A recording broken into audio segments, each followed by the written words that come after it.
don't care if you roll your eyes about it because it's what works. Yeah. Like I come back to this all the time. Like, look, you can disagree or roll your eyes or whatever. I'm like, but do your thing and see if it works. Yeah. And when it doesn't work, let me know and I'll come help you. Right? Like, that's it. I was about to go off on this like, whole tangent like, and you just said it way better. It's like your thing's not going to work. That was a clip from today's guest, Harjit Gill. This is a super cool conversation. We get into all sorts of stuff about his role, really get into things about what are some of the more practical applications that we can apply working with people with addiction and mental health concerns. We also talk about like punk, hardcore, family stuff. It's a great conversation. But before we get to that, please rate, review, and subscribe to the podcast. My name is Aram and this is One Step Beyond.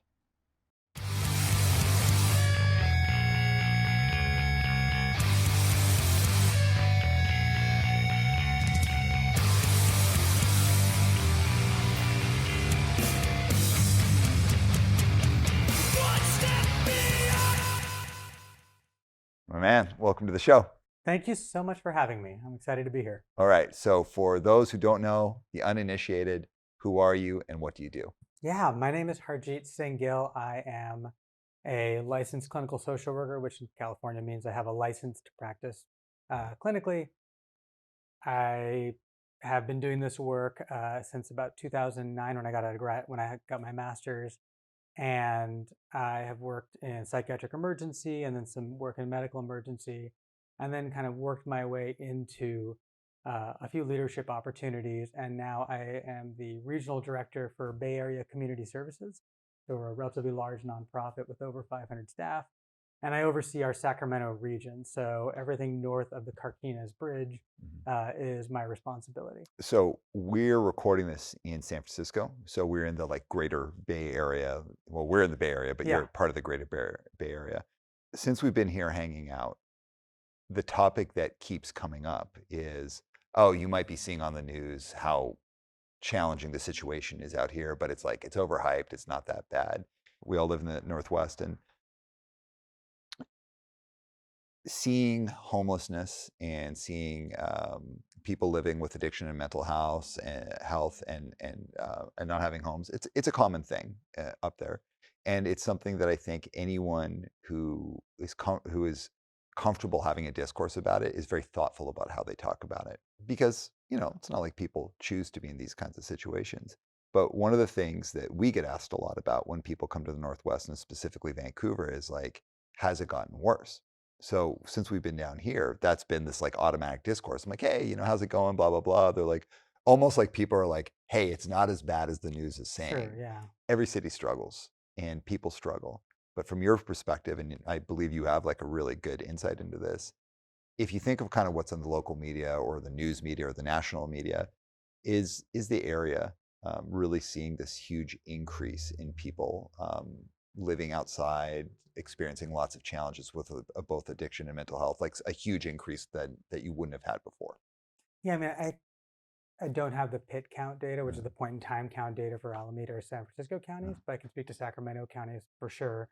The PIT count is up. And so we know that more people are unfortunately unhoused right now. Yeah. So BACS is an agency that's been around for 70 years, and we function kind of at the crossroads of two things. So a lot of agencies do mental health work. A lot of agencies do homeless and housing work. We do both, and we braid them as much as possible. So it's not like you have to go to one office for your behavioral health and one office for houseless care. Yeah.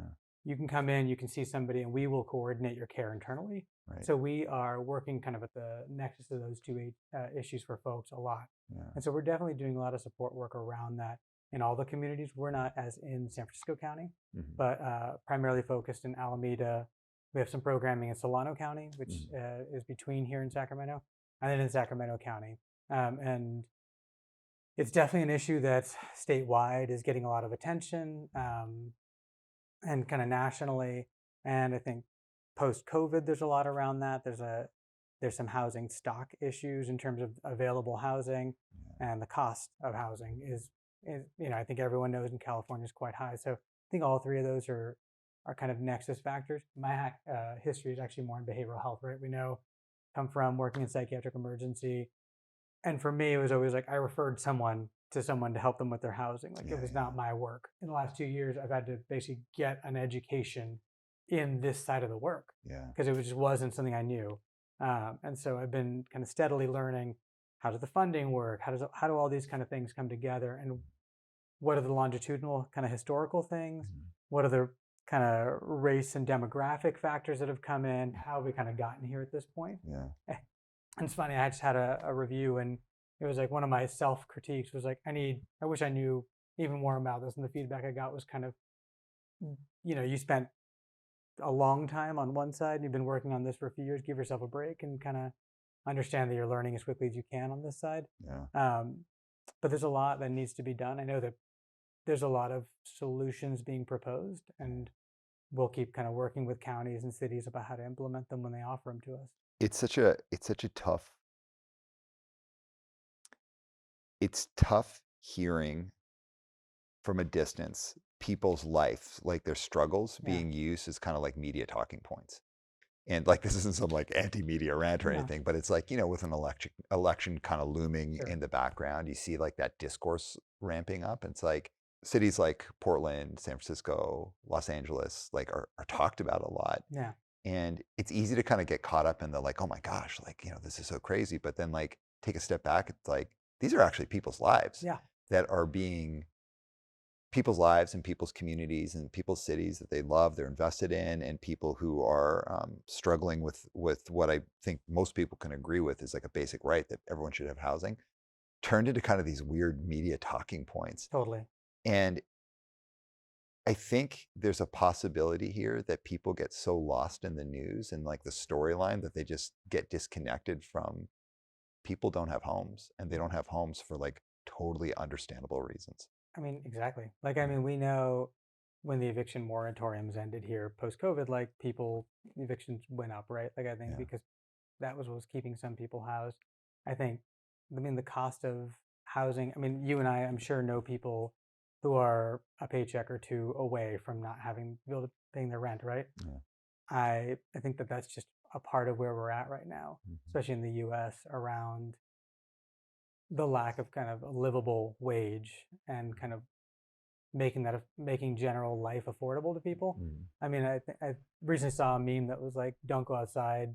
Outside costs $300," and it's like, yes, it's like, it's just like, I mean, that's true for you and I. Like, it's like, Yeah, I'm like, totally, if man. we leave the house, I talked about this with my wife recently. I was like, if we leave the house, the coffee shop plus a piece of toast is going to be $40, $40 plus a tip, and then we're going to end up going to the park and the kids are going to want something and that's going to add up and we're going to come home 200. What if we just stay here? And like, what if we just don't leave the house? And it's like, you can't just leave that. And that's true for, like folks who are employed and well enough off and relatively privileged to be able to kind of do that.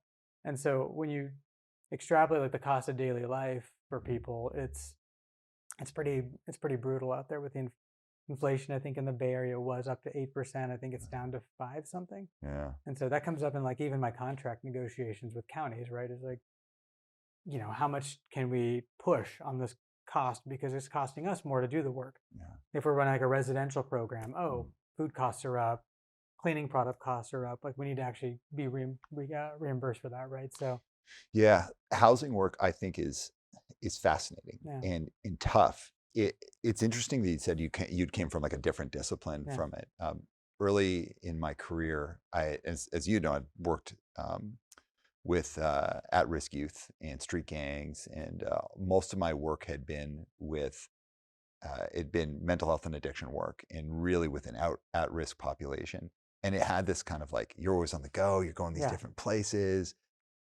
And of course, I would do what you did. I'd make referrals out for housing. So like my thinking about housing was just like totally not there. yeah, I did 2 years stint in housing in low barrier and zero barrier housing, and it's the hardest job I've ever had in my entire life. yeah, I have never experienced something that I took home to that level where I would just like go home and I would cry, and it's not that I didn't hear hard things before, but that idea of like how hard it can be to get someone a home and to yeah, help them stay in a home.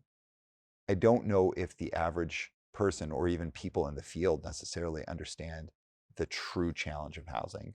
So like, what could you unpack for us there for the listeners? I mean, I think it's just a scale issue, right? Like when we talk about the scale of the problem and the scale of solutions, it isn't just to housing, it's like to behavioral health, it's around equity and income. It's like our solutions are often meso level. So it's like this and the problem is this, right? So we need to actually scale solutions and problems together to kind of to to make impact. Because, you know, we've seen, you read a study that says like, oh, this pilot was able to do this much with this, and that's the end of it. It's like, well, that pilot impacted, whatever percentage of the population, right? 5% of that population, or 100 people, create like a universal basic income kind of pilot. Will give certain subset of people an extra this amount of money and watch what happens, right? But then it's like, okay, so where's the impetus to put that on like a mass scale to make a bigger impact, right? I think that's true in housing. It's true in a lot of our work is, the solutions proposed will impact these subsects or some portion of the population, but like where's the push to actually put these things on a scale that would actually impact the greater problem and actually deal with it, give us a solution. And that gets into a realm I'm never involved in, which is the political side of things, right? Like I'm not a lobbyist. I'm not running for office. Yeah. I can make that promise to you. So it's like, but I mean, I can come back and say like, okay, well, I mean, when I have a conversation with somebody about a program we might run, I say, right, so with this much money, I'll write a budget. And, at this point, a lot of my work is working with counties and localities to talk about what we can do in a program or with a certain amount of money. So I'll say, okay, so X dollars, here's what I can provide you. Yeah. And it's like, this is what you get for X dollars. This is just like going to the grocery store. If you have $100, you can buy 3 things, right? Because that's the cost of that's what really is going to cost, or the Whole Foods or whatever is going to cost you, right? So it's like, for this much money, this is what you can afford. And if you want these add-ons, if you want to throw in a block of whatever from a specialty thing, those cost money because I have to come up with a way to do them. So I have to we have to work together in coming up with a way to actually budget for that. And so I think it's the same thing. It's creating programs and kind of investing in the things that we need to the scale we need them, Yeah. as opposed to on these micro levels. Well, let's get into what the organization Yeah. does. So like if you think about the population that you engage with, and I know there's like subsets within Yeah. the population, but who do you work with and how do you help them? We are in a few counties, all the way down as far as Salinas, which is kind of Monterey County area, and all the way up to Sacramento County. So, I mean, I'll speak kind of more generally about my region, but this kind of more or less applies to all of our areas. So we have, again, like behavioral health and housing contracts. There's some overlap. There's like a program that we actually run that is housing specifically to people who are higher level behavioral health consumers. So folks who have high level mental health needs who need housing support. So we've got housing and behavioral health contracts. Those contracts will be, for example, we opened 2 in Sacramento County, soon 3 wellness drop-in centers. Come in, we'll get you connected to resources, you can be here as long as you need. There's snacks, there's juice, there's coffee, there's groups that are just drop in and out. Very low barrier, no barrier, right? So we try to be no barrier about things. And on the housing and side of things, generally by referral. There's a system that we use called HMIS, which is the Homeless Management Information System. That's right. Which folks are referred to us through, and that's based on a variety of factors that the county determines and kind of says like, this is the order we want you to go in. So for those folks, we might have the ability to do some subsidy to their rent, kind of do some homeless prevention work, right? So their risk of losing their housing. So we can go, what do you need? Oh, an extra 100 a month. Like, well, that's better than you becoming, if we can give you that, then maybe you don't end up on the streets and we have a bigger problem because the downstream effects of that are so much worse, right? We know people who end up outside, don't have as much access to healthcare, infection risk, everything kind of goes up, right? The more you are away from things. So the more we can give you stability, the better, right? So we can try to intervene upstream rather than downstream. Yeah. And so we have those kind of 2 facets. On the behavioral health side, we contract with the county to run what are called specialty mental health services, which is folks who have a higher behavioral health need and really gear their recovery work and support them in their journey. So kind of honored to do the work because come to this with, I worked previously in county, worked in emergency, psychiatric emergency. I worked in a little bit in medical emergency. Mhm. Uh, and so and then I worked in a for-profit private system for a while. Mhm. And I came back to this community-based kind of organization, uh, which has 70 years of kind of doing this work, which I'm really excited about being a part of. And we do the same kind of work in Alameda County, Mhm. to some degree. Our contracts kind of vary. Mhm. Often we respond to what are called RFPs. So a county says, I have a problem, I have this much money. What would you do to fix it? How would Yeah. you resolve it? And so I get to think pretty hard about like what I think Mhm. based on what you're telling me the problem is, how Mhm. much money you have. Mhm. I'll create a budget, which is not a thing that I learned in social work school or but I did kind of learn, in other worlds, in our punk world, et Mhm. cetera, right? Like, oh, I only have $4. How am I going to survive today? Yeah. On, or whatever. So you could take the budget, work backwards, and say, okay, so this is kind of like this kind of model works, and kind of Mhm. work together to say, and write a proposal that says, here's what we do with the money. Mhm. And so that's kind of a big part of, and then see what the county thinks, right? Maybe we go back and maybe we get it, maybe we don't, maybe there's a back and forth. Yeah. We're really working to say, like, how do we support your effort at being a part of the solution to this problem Yeah. in a meaningful way? So there are a couple things I want to unpack for people who are listening, because Yeah. you and I've used this term, low barrier or Yeah. zero barrier. So can you Yeah, define those? sorry. So, low barrier might be a program where you just have to call and get a referral or something. But by no barrier, it's like the door is open, Yeah. just posted hours, doors unlocked, come in, get a cup of coffee, walk in. We're going to check you in when you get here so we can keep track of and make contact with you if we need to follow up with you. Mhm. But otherwise, the door is literally open. You can walk in and out at any of our sites. If we went to probably the nearest one of our wellness centers is in Oakland and Townhouse, and we could just walk in, Yeah. grab a seat on the couch. Someone would come up and say, "Hey, what's going on? How can I help you? What do you need? Do you need anything?" Yeah. And if the answer is no, I just need a place to sit. It's like, okay, cool. Well, let me know. I'll be right over there. Yeah. And that's it, right? Like uh, we leave it very open for folks to engage with the spaces they need to. Why is that important? It's important because people feel like, I mean, for a lot of our population, they feel like they're not wanted in many places, Yeah. which is, you know, true or not true. I feel like it's probably there's a degree to truth to that. People have kind of past trauma, past experiences with a lot of stigmatization, and so creating low to no barrier places that people can just walk in and be welcoming and be welcomed Mhm. and be given, you know, the things that it's like a cup of coffee. I mean, I had a cup of coffee this morning. It's like it's a part of my routine. Like to give people warm food or a cup of coffee or whatever, and just welcome them in. That creates that first. So maybe the first time I come in, I say, no, I don't want to talk to you, Ram. I just want to sit on this couch. Yeah. The next day I come back and I'm like, hey, is there a place I can charge my phone? You're like, yeah, you can plug it in right there. There's a socket. Feel free. Do you need anything else? No, I just want to plug. My phone died. I need to charge. And the third time, the fourth time, and there starts to be a rapport there, right? Like I see you every day, and finally I'm like, yeah, actually, here's this thing that's been going on. I've got this, cut. And it's like, oh, let's see if we can get you over to see somebody. Want to make sure that it doesn't get infected, right? Yeah. Or it's yeah, I've been homeless for a year and ever since I lost my job. And oh, let's see what we can get. Where do you rank on? Let's see if we can get you scored or entered into the system so we can start working on getting supports for you. So that rapport for folks is really important, especially for folks who've been burned so much by life or the system or maybe disconnected from family or what we call natural support systems. So church, community, friends, family, who they may have lost touch with or had some unfortunate history with due to their either behavioral health or kind of homeless symptoms, et cetera. This allows them a place that they can just be allowed to be themselves, and we're we're like, you're fine, just be you. Like Yeah. we're not worried about it. The low to zero barrier system, um, and I know it. Well, I imagine it differs from space to space, Yeah, like place to place, how different organizations deal with it.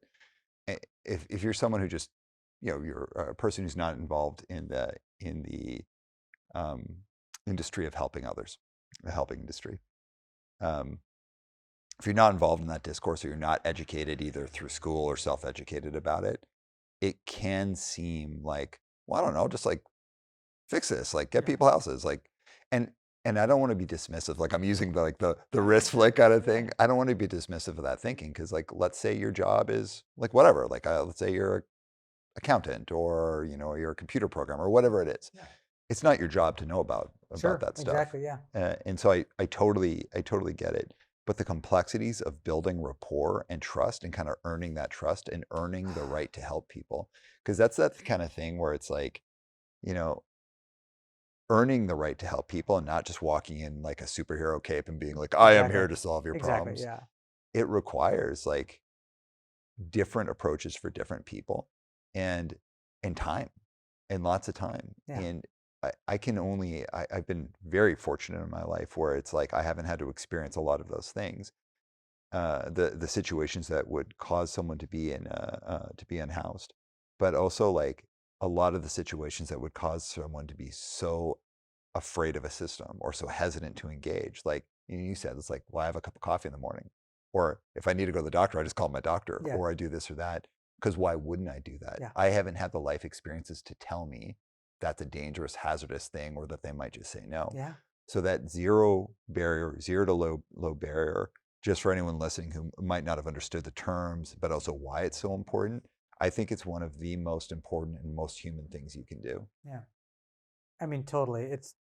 It's opening a door into saying like you're allowed to be yourself here. Like we're not worried about any of the previous stuff, and we're welcoming you as you are. And we're here to say if you need something, we're here, and if you just need a place to be, we're here. And I think for a lot of folks, like that's not enough. Like we need you to, you know, to deal with it. Like move them right in. It's like, well, hold on. We all need time to adjust to things. So if you want to make a big change in your life, you know, shoving you into the deep end isn't always isn't the way we normally do things, right? We give people, you want to start running, it's like, okay, well, here's a plan. It's like it involves some walking and it's gradual, right? It builds up to something. But it's Yeah. like it's the same with rapport takes time, and sometimes it's quick. Sometimes someone comes in saying, I need help, I want to, and they connect quickly. And sometimes they're wary because the last three people they worked with left their job quickly and they've been passed around, or they were told to go to one office and they went there and they were actually told to go to another, and it took them 3 hours to get there, and they've had to take two bus transfers, and it's like that's all system fault, right? Like that's not on them, but they've got a right to be frustrated with everything they went through. And we have to be mindful that when we create space for folks, that it is a place that they feel welcome, it is a place that they've got things they need, that we take feedback. So if someone says, hey, I'm tired of there always being oatmeal every morning, like I hate oatmeal, oatmeal is the worst breakfast in the world, I personally disagree because I eat it every day. But it's like but if someone said like that's just like my least favorite thing to eat, can we get something else? Like, yeah, okay, thanks for that feedback, like what would you like, how can we make this better, right? Like what isn't this, and if it's something we can do, let's make it happen, right? Yeah. Or or anything like that, right? Feedback at all times, like, hey, the groups that you may be offering, or the locations aren't accessible. We tried really be mindful about, when we were picking locations, like, is it near uh, an area that needs support? Is it near a bus stop? Is it easily accessible? Does it have everything? Does it meet all those things? Is it a place that people are going to be easily able to access and feel comfortable coming, right? And not feel like they're put on display or made to go way out of the way, Yeah. right? And so, like, how do we make this as easy as we can? And so that's been a big part of what I do. I also noticed I'm using a type of language, you're using a type of language. You'd said like mental health consumer. Yeah. And again, just for the audience, like why would you use that versus any other kind of language to discuss the population? Yeah. I mean, I'll use client and consumer, Uh, but because they are essentially our customers, right? yeah. They're here to, we exist to serve and provide services and support and accompany them on their journey. Yeah. And it's their journey, not ours. We're here to provide support for that. Yeah. Some of the old kind of language, patient, it's like, well, they're not, patient might be used in a hospital setting because hospitals have patients, Yeah. but this is an outpatient setting. This is a clinic. Yeah. When you come to when you come in, you're just when I go to the doctor's office, they don't give me that kind of a label, right? They might call it a visit, or I'm a visitor. So we try to use language that destigmatizes and kind of opens up and gives the power a bit back to the client or the person coming in, the consumer's like, you're actually in control here. You know, you're here. I'm existing to provide support to you and Yeah. services to you. And if you didn't need services, I probably wouldn't be here. I'd be looking for a new job. And that would be, if we didn't have a system where if people didn't need services, it would be wonderful to put myself out of a job. But as long as we need them to be here, we're all going to be here doing the work. I love what you said though, a patient Yeah. versus someone who is like in charge of like, well, like I am someone who's going to pick between my healthcare providers. Like that idea that someone has a choice and they're exercising a Yeah. choice and they could actually go to different agencies and do these things. I love that idea because it turns it from a like, well, here's a bunch of people that we are going to go and deal with Yeah. versus here are a bunch of who are a bunch of individuals who are empowered who are going to make decisions. Now, as we're talking about this, I can almost like feel the eyes rolling, Yeah. like, oh fuck, Sure. like really, like Yeah. Sure. it's like, but yeah, like you have to meet people at a human level where people have. Sorry, I'm about to go off on a thing, so I'm going to push it back over to you. Here's what I'll say. I don't care if you roll your eyes about it because it's what works. Yeah. Like I come back to this all the time. Like, look, you can disagree or roll your eyes or whatever. I'm like, but do your thing and see if it works. Yeah. And when it doesn't work, let me know, and I'll come help you. Right? Like that's it. I was about to go off on this whole tangent, like, and you just said it way better. It's like your thing's not going to work. You can try to, you can be less welcoming. You can be pathologizing, but it's not going to work. Yeah. People will walk away from it, and the problems that the problems that folks are facing are going to stay there, and these larger problems are going to stay. So why don't you listen to actually what works? Why don't we listen to the feedback we've gotten from decades of kind of consumer rights and consumer feedback that says like create spaces that welcome us, use words that are welcoming, find staff who look more like us, right? We're tired of this always looking like the archetype of a therapist in a 1970s movie or whatever, right? Like we need staff and leadership and clinicians and psychiatrists and providers who all look more like us, for example. It's like we take that feedback in, right? And say, okay, so how do we do this so that you'll actually want to come here and get help? And how do we serve you in a way that listen to your consumers? Yeah, listen to your consumers. It's like, this is not that hard. And so it's funny when you get, because people do the same thing to me. They go, here we go. Like the lefty social worker, bleeding heart, vegan is going to talk about, like, but then don't and see what happens, right? Like it's not, when it doesn't work and you've spent tons of cash and you'll come back and say, well, what went wrong? It's like, we'll be able to say what went wrong is that you didn't listen to the people who you're actually supposed to be serving. And so talk to any other business. Like if you go to a restaurant and they only serve things that nobody wants to eat and they don't take feedback, like they're not going to be in business, and they can't blame everybody else. They have to blame themselves for not listening to the folks that they're supposed to be serving. Anyone who's listened to the podcast will hear me talk about this stuff.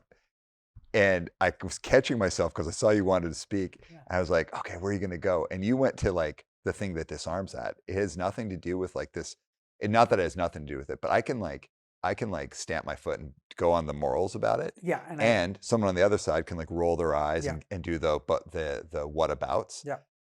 What you just went to, which is the thing, it disarms all of that. It's like, okay, well, this is actually what works. It's proven it is what works. So if you're serious about solving this challenge or reducing the suffering, this is the thing we do. So if you have a better thing, by all means go do it, but this is the thing that works. Yeah. I mean, I think that's the look. That's the, I grew up in a much more conservative part of the state. Yeah. And I still have contact with people. And so I'll occasionally have to test I'll say something or post something and get some feedback. And I'm like, well, here's actually the data to support why this is the way we do it this way. Yeah. I know that on whatever news that you're listening to, the idea of a needle exchange is like, oh, look, they're giving out all these clean needles or whatever. I'm like, but here's actually the reason we do that. And here's what it does. And if you don't, this is the next downstream in places where they don't do that, whether it's the infection rate of it, whatever, right? Like these are the outcomes that come from that. So which outcome do you want? Yeah. Which of these two outcomes would you rather have?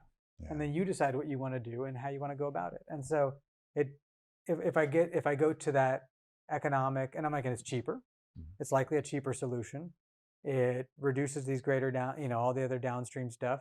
So, but you can do the other thing if you want. And then I put it back and said, but in this case, you're the one being moralistic rather than economical or evidence-based Right. because you're deciding I don't want to do item X because I don't believe in it. Yeah. So there are times where there are things that I believe, right? Mm. And they may or may not bump up against the data or concur with it or go against it. When I go back to somebody, like the thing I'm offering you might be a more economic option. It actually helps with the solution to the problem, but you're fine to choose the more moralistic route or the when you're rolling your eyes at me, it's actually you're the one who's doing that thing, right? Yeah. You're the one going there, whereas I'm showing you to what works. And so I kind of bring it back to there always to say the evidence and the solutions are here, and I'd rather not waste time. If you're not interested in doing this way, Mhm. I don't know that I'm the right person to help you with that because it's not a thing I want to do. I want to go on something, and certainly because I know, especially in your position, it's like you can't really talk like Yeah, politics, and sure, I yeah, want to be mindful of that. But going back to the beginning of our conversation, again, this like media discourse, and mhm. again, this is not some anti-media Sure, rant, yeah, but just the discourse that's out there, and of course, with elections coming up, things are ramping yeah, up, all the craziness that comes with it, people's lives. yeah, And one thing that I know from living in Vancouver, Monica and I live in Strathcona, which is a part of the downtown east side and is really like adjacent to the area that has the highest population of unhoused people, people living with addiction, mental health, all of those things, like yeah, all kind of in that area. In our neighborhood, there is homeostasis. Like everyone has found a way to live together and be yeah, comfortable and be respectful of each other. And people are viewed, whether they have a house or a tent, everyone views each other's neighbors.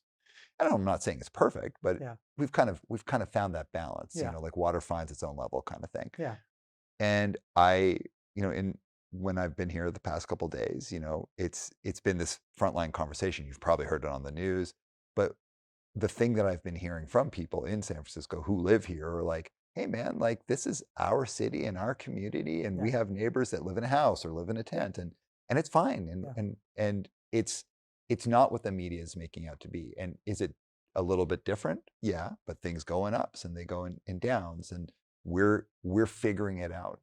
I I think that anyone who lives in a city where there is a heightened challenge around people, unhoused populations, or people living with addiction and mental health concerns, like out living in the streets, people will find a way, and they yeah, typically find a way, and they want things where not just them, but everyone is going to be okay.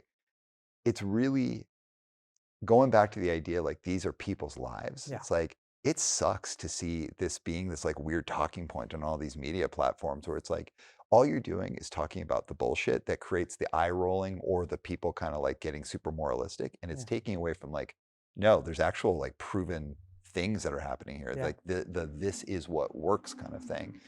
So with this kind of heightened media attention and this kind of like through line that's going along, is that impacting your organization's ability to do the work the same way that you've always, like, are you facing more pushback, more questions, more intensity? I mean, I wouldn't say there's more pushback. I think there's awareness and a focus on where, what are we doing? How are we doing it?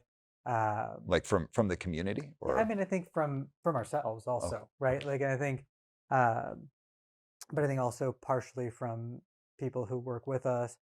I think there's a statewide kind of conversation about what have we done for the last 10 years or however long, and what's worked and what hasn't worked, and where can we invest more. Mhm. I think there's heightened attention, and I appreciate the heightened attention and focus, right? I Mhm. think it's good that not necessarily that we sensationalize it, but I think issues that need support do deserve extra attention. We should be talking about them. Mhm. uh, the hope is that like the dollars and the funding and the support, that it doesn't turn into a punishment of systems that have been trying versus funding those systems that are working and helping kind of help us move these things forward. Mhm. So I mean, I think we talked before we started about that homeostasis, right? I'm a runner, I went out for a run, I see folks sometimes sleeping along my running route, just like how do I be a more mindful person Mhm. of folks who are sleeping out, right? Mhm. I mean, I'm out running at 5:30 in the morning, how do I not be a jerk when I'm like sprinting by? Like, okay, I have to pick a different route. Mhm. Right? Let's be mindful of our unhoused neighbors, but also Mhm. let's not normalize it. It's not where people should be in theory. Like we should be able to find housing for folks Mhm. in a society. Like that's what society should be. Yeah. Um, and so it's you know, I push against the urge to make it okay personally. Like this isn't an agency thing, but necessarily, although I think most people agree, but me at least, I push against the urge to say it's totally fine that, I mean, that folks are not well and out here on, and sleeping on the streets. And like, it's like, well, we should be able to, we should live in a society that can offer people places to live. Right. That should be a base level of understanding, right? For Yeah. people. Same way we should be able to offer folks medical care and everything, and and the other basic needs that they need. I think those are kind of human ethical standards I think we should be able to live by. And at the same time, it doesn't help people to stigmatize and to sensationalize problems. I think those are not helpful towards a solution. Every time that I've gone to this space with you about like kind of this media thing, you've gone back to what I'd say is just like the most um, practical application of thinking here, which is it's not okay that people don't have homes. Um, it's not their fault that they don't have homes, but Yep. it's as a society, we should be able to provide a situation where everyone who wants a home should have some form Yep. of stable, consistent housing. And if people have such concerns, great. We should be really reflective of our system and what we're doing, what's doing well, what's Yep. not doing well, and then help us by giving us the money and the funding Yep. to get to that place where everyone should have a home. Yep. So it's like I could stamp my feet over here and be like, yo, we have to be doing all these things for Yeah. people. And then someone else could be like, we're enabling people. And But we're in spending too much money and it's not getting us anywhere. And it's like, well, totally. hold on. Okay, let's look at the outcomes. Let's look at how much you put in and how much you got out of it. Totally. But what I love is like every time I go to that space, because like I have a lot of feelings about it where Yeah. it's just like I hate seeing it on the news in this like alarm.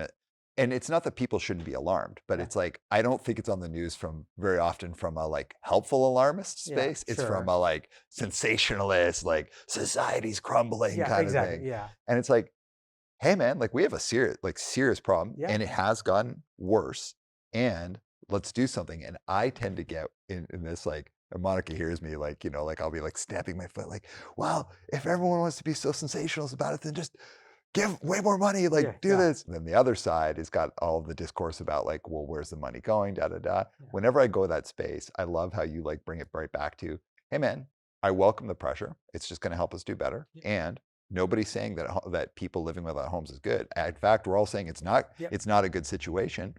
So, how do we give as many people as would like a stable, consistent home? How do we give them that while having the best services? Here's what I'm here to do. Yeah. Your calmness about this discourse and like I'd say like you're actually fending off me getting like a little like like pumping my fist about it. Yeah. That's such that's such strong leadership and it's like you're leading me in this conversation Yeah. because like I'm kind of wanting to indulge myself a little bit, but you're so practical about it. Is that a learned state for you or is that something that has just like a natural way for you to be? I mean, I think it's partially evolutionary. Like I think, I was a longtime activist. Like Uh, I've marched on these very street, maybe not this street, but many of these streets in San Francisco for things. And so I definitely have no problem like being pissed, uh, and being angry about things and letting folks know how I feel. yeah. Um, and then at some point, I was like, okay, so what can but when we're talking about a problem or a solution, I've always been like a person who's like, okay, so how do I actually fix that? Like, Yeah, what do I yeah, actually need to do about that? Like, what can yeah. I do? Okay, so, like it's like a MacGyver problem, right? Like, okay, I've got like a piece of gum and some dental floss, and like I've got to fix this thing.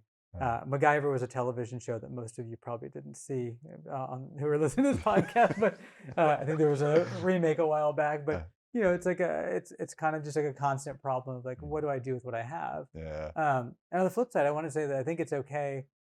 I'm a big advocate of pushing for what you actually need, not just taking what you can get. Yeah. So it's like, oh, we only get X dollar. It's like, well, we have to make it work. It's like, no, let's write back. Let's push back and say we need more actually to do this. Like, Yeah. but I'm always looking for like, okay, what do I have? Like, I have plenty of feelings about it. Mm. I have anger and frustration at a lot of problems.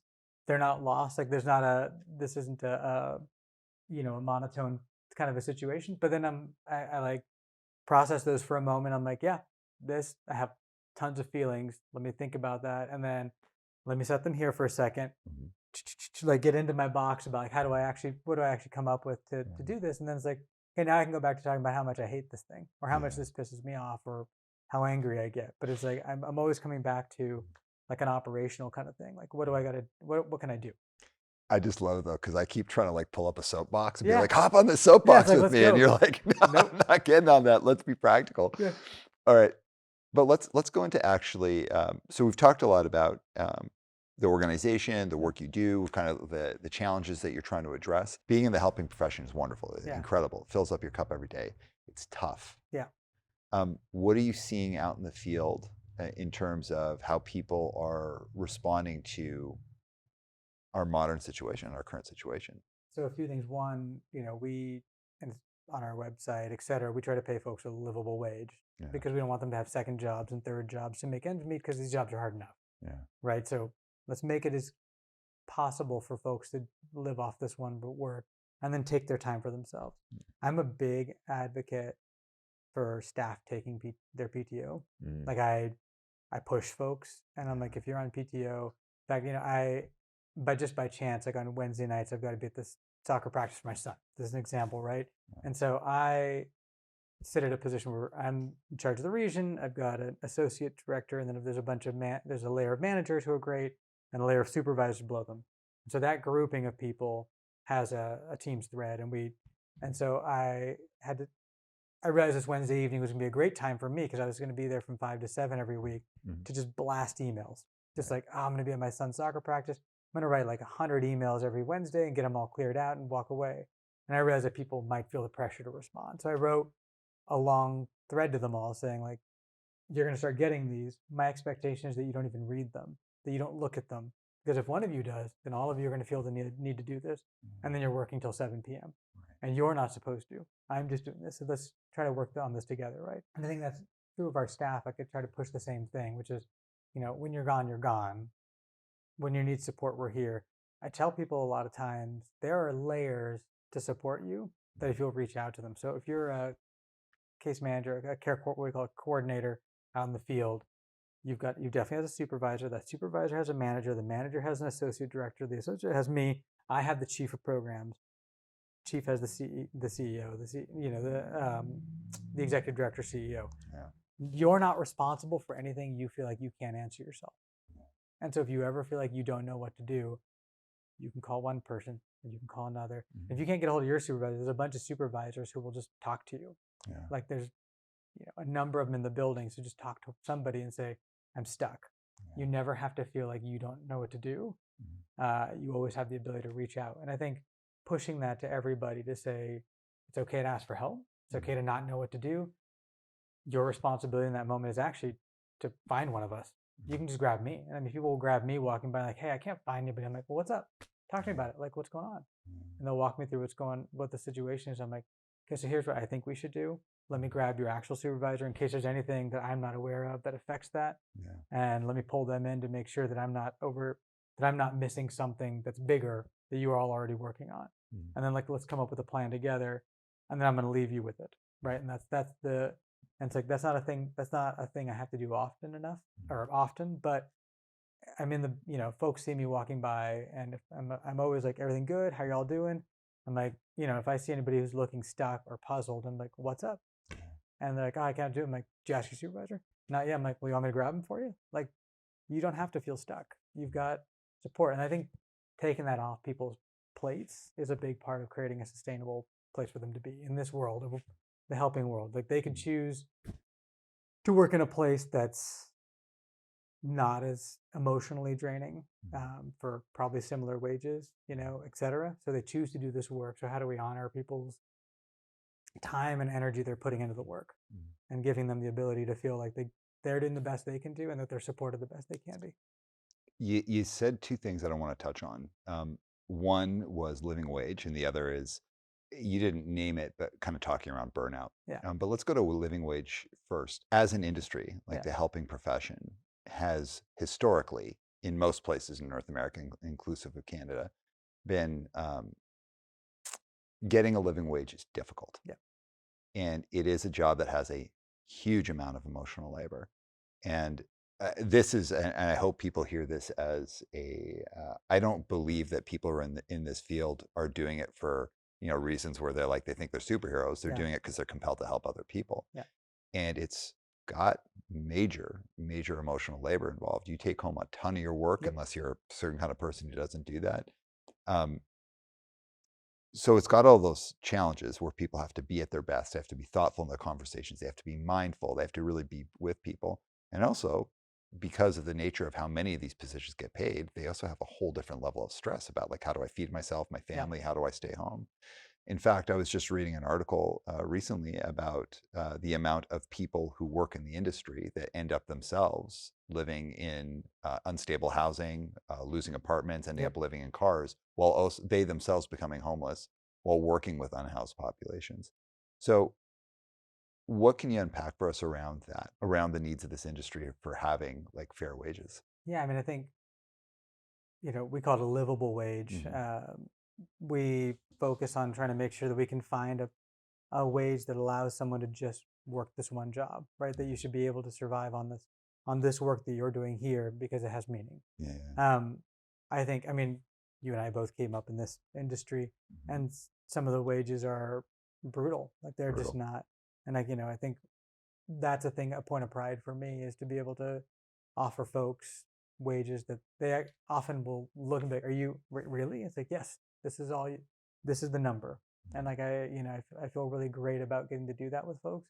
Um, some of that is in how we. There's a bunch of back end stuff about how we set ourselves up to do that.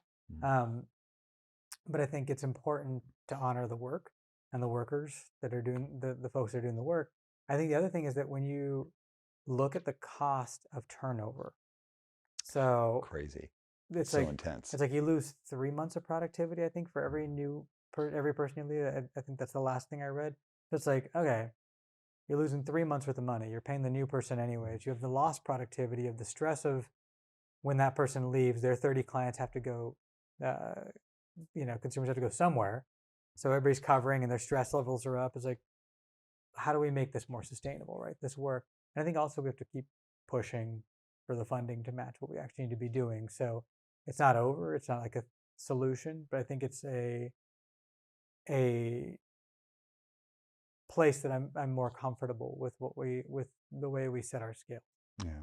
So around the finances, though, it's it's an interesting thing for me to talk about because there's such a difference between the not-for-profit world and the Yep. for-profit world. So I'm going to use language that may be different from here, but in BC, when I refer to someone like a frontline worker, Mm-hmm. especially in housing, it could be someone who would be maybe walking through the downtown east side, walking through alleys, Yep. interacting with people who are unhoused, and trying to find them housing by the end of the day. Or it could be someone working at a set of apartments who are just there to like help people, connect them to services, make sure things are running smooth. It could be a variety of services that are all really complex and have a ton of emotional labor, but don't necessarily require a high level of education.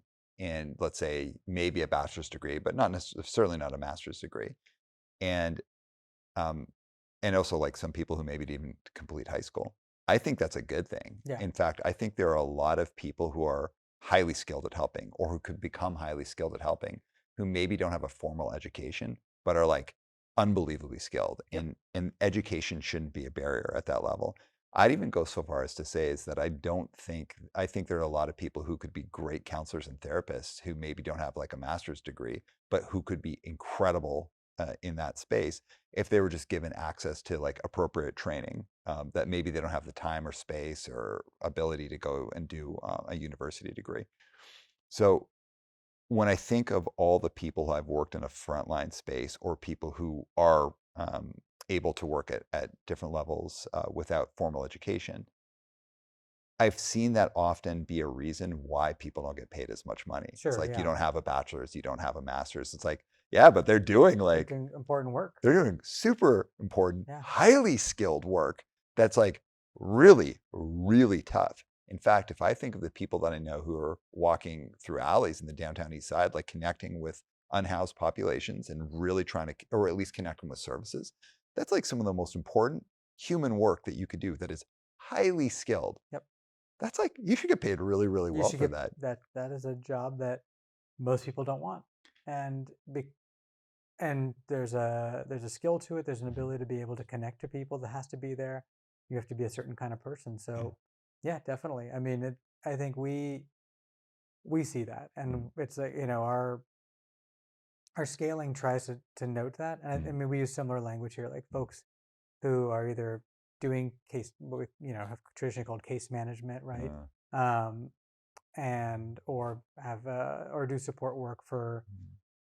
in our drop-in centers, et cetera. Like we try to make sure that they all start at the same place and have the support they need to do that work, Yeah. and we recognize that for what it is. I think it's a industry. I mean, it's an industry that has a lot of problems. Also, I mean, there's critiques of like that were published long ago of the unpaid internship for even Mhm. grad school, right? Like, Yeah. oh, you're soaking up, but I mean, there's pros and cons to that. So I'm Mhm. not here to necessarily start a fight in the papers of the journals, but I think there's a lot of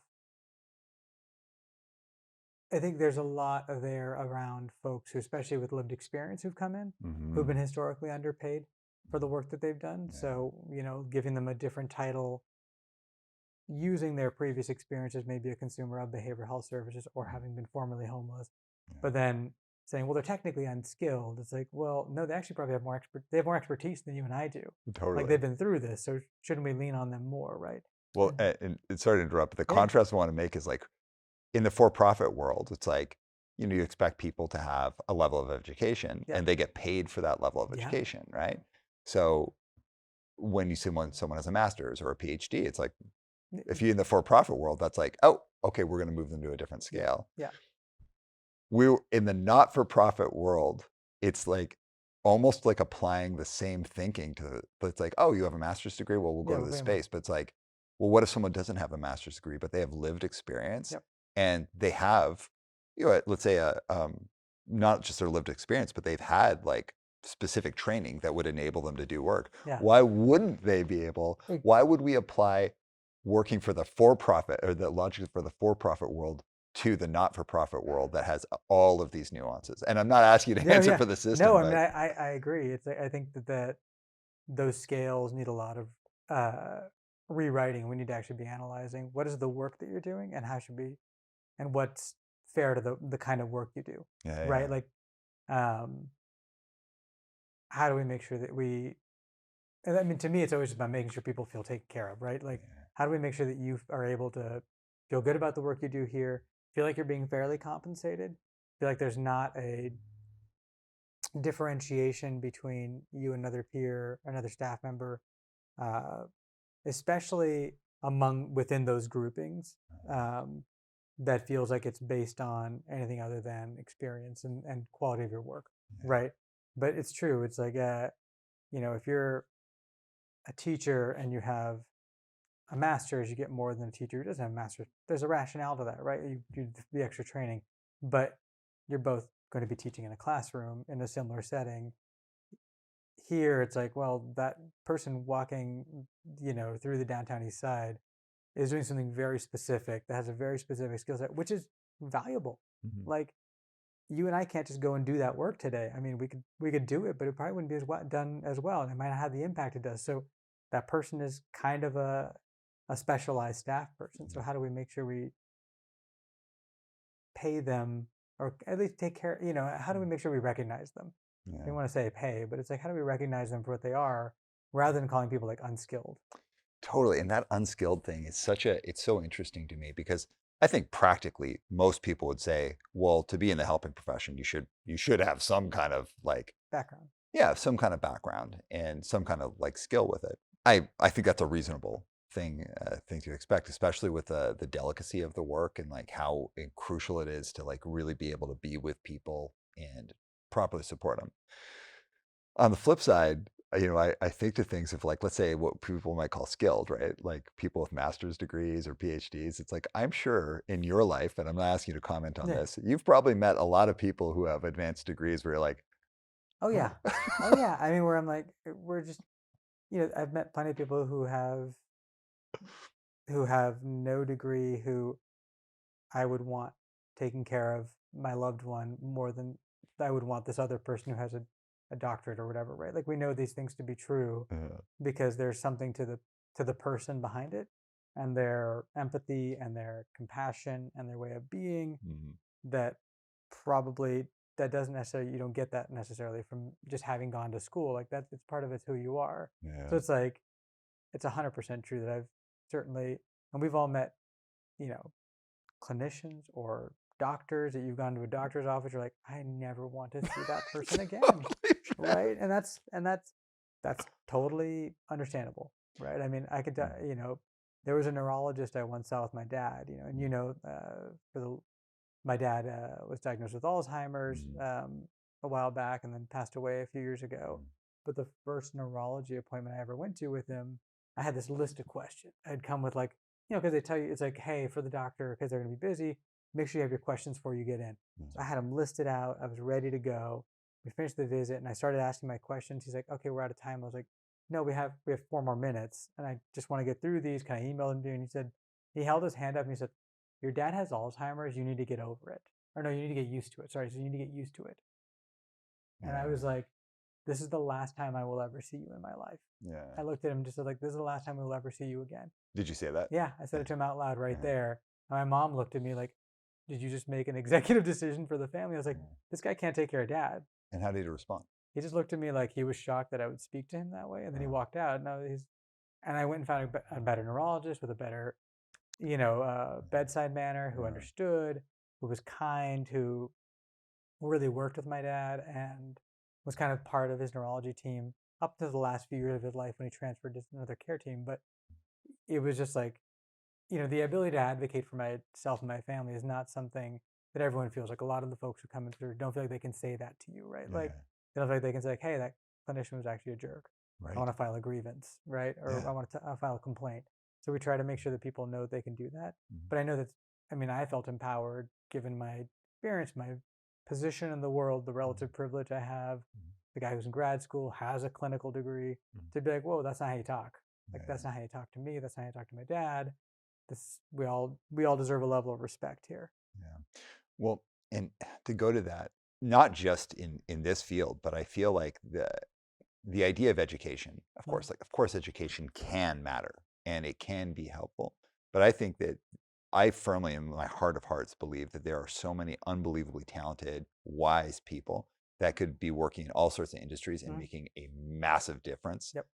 with degree or no degree. Yeah. And if I think of creating services that are low to zero barrier, I think that entry into areas where they can where people can be in the helping industry and get paid a fair wage should have low to zero barrier. It doesn't mean that there's like we're just going to hire anyone who walks in off the Sure. street. Of course, there'd be normal hiring practices.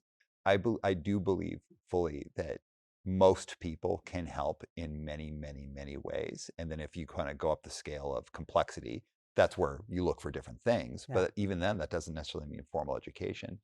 I really believe like a reworking of how we approach problems means that we have to have a reworking of how we like of what kind of barriers we have to who gets to be involved. Yeah. I mean, I'll give you an example. Previously, I worked in a site where in a we oversaw a program in a previous role that was the 24-hour behavioral health kind of crisis line for a county, and it was a access line, so you could just call and say I needed want to set an appointment up or whatever, but it could also serve as kind of the bridge to a crisis. Mhm, And there was it was a manager of the program, mhm, great, and he said, you know, can we think outside the box a bit about who we hire? And I said, well, what are you thinking? He said, why don't we go down to the Starbucks that's by the state capitol and like just recruit all the baristas? He's like, because they're dealing with Congress people and their aides and, you know, a mass order from the governor's office or whatever. And like, they're just handling it. And who could handle a angry or an upset phone call better than that? The baristas that are down there that can actually, that are able to still keep a customer service face, keep a bright outlook while dealing with like, oh, this is supposed to be non-fat, not low fat or whatever, right? Like, yeah, and I was like, that is a great outlook into like where how we could recruit different kinds of people into this work mhm, and create new access pathways because mhm, pulling folks from the service industry or kind of all over the place to find a way. And so, I mean, you're okay. I mean, one of the things I think is interesting is looking at the skills we've learned from the people get from other places they can apply to the work they do now. Yeah, yeah. It's hilarious to see that. I worked at Starbucks when I was in college, Yeah. and I've been yelled at by many upscale people because there's a Starbucks in like a chapters in a nice part of Yeah. Vancouver, and I can't even tell you the amount of times I had people yelling and screaming at me, and some part of me Yeah. was like, "This is just coffee. Yeah. Yeah. Like, Sure. totally, Yeah. you need to relax." Yeah. But also being able to manage that certainly played into my career at some point. Yeah. Yeah. All right, but let's go over to the burnout side. Yeah. As we know, in all industries, burnout, of course, is an issue, or I'd say most industries. Yeah. And during the pandemic, burnout, which is something that, of course, most professionals have some interaction with in their life, people were seeing historic amounts of, uh, or industries were seeing a historic amount of people experiencing burnout, and not just mild burnout, but moderate burnout or even severe burnout. Yeah. If we go to the helping industry, typically there's a lot of burnout, or people experience a lot of burnout because there's such an amount of emotional labor. The work can be really intense. Some people have had to work 2, 3 jobs to be able to do it. As a leader, how do you help your organization stay healthy? And one thing I push is like I said earlier, use Mhm. your PTO. I Mhm. was like, we give you days off. When you're not here, I don't expect an email from you. I don't expect you to pick up your phone. I don't expect you to respond. I don't want you to think about work. Okay, this is actually your time. Yeah. This is your time to not be here. And I try to model it. So, for example, I was on vacation last week for Mhm. a whole week. And I told everybody on Monday morning, I'm available through Sunday, like if you need something. Monday morning, when I start driving, I'm going to log out of Teams. When I get there, I'm going to log out of email. I think that's the order. So at that point, the only way you'll be able to get hold of me is by calling my actual phone number. So if you need me for an emergency, if something serious happens, I do want to know about it because I'm responsible for it. Um, but I'm purposefully going to take myself off most of these comms Mhm. for a week so that I'm not responsive, so I can kind of work to show you this is what being on PTO. So many folks in our industry uh, historically have felt like their PTO is their I'm kind of still here time, Yeah. right? Like I'm on PTO, but I'm not really on PTO. But if you need to get a hold of me, call this number, and I do that too, Yeah. right? Like it's not perfect, right? I'll tell people like, hey, I'm gonna be off, but if you need to get hold of me, you can call whatever. But like really trying to model that for folks is one thing, right? To say, I'm not going to be here. I'm really not going to be here.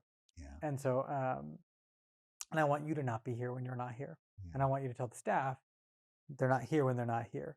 And then another thing is just like noticing when people write an email, like, oh, you wrote a bunch of emails at 8 p.m. Like, all well. And some of that's flex. I tell people, if part of managing burnout is to create a workplace people want to be in. So I tell people, and this goes a bit into my own life and how I got to this work. But uh, if your kid has a soccer practice, I don't want you to miss it. Mhm. So I want you to go to the practice. And so if you need to leave a half hour early, and we can make it work, it's not going to be every single time. But if we can make it work, go to soccer practice. And this is for leadership specifically. Mhm. And then if you want to respond to emails for a half hour later to make it up, that's fine. Like you can flex that. I want to make sure that you feel like you're not missing out on your life to be at Yeah. work and that your work isn't your life.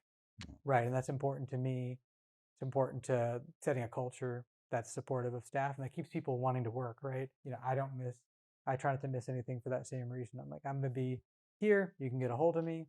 And then they might see some work later and they may not. It may be that it balances out over the course of the week. Right. But to make sure people know that, when you're coming on board, uh, to work for me and work for us as an agency, like we believe in that, like truly. What about when taking time off or flex time's not enough? I mean, we like a lot of systems here. We have EAP, which is like an employee assistance program. And we also provide staff just support. Like, what's going on? Like, do you need some help? Do you need some unpaid time?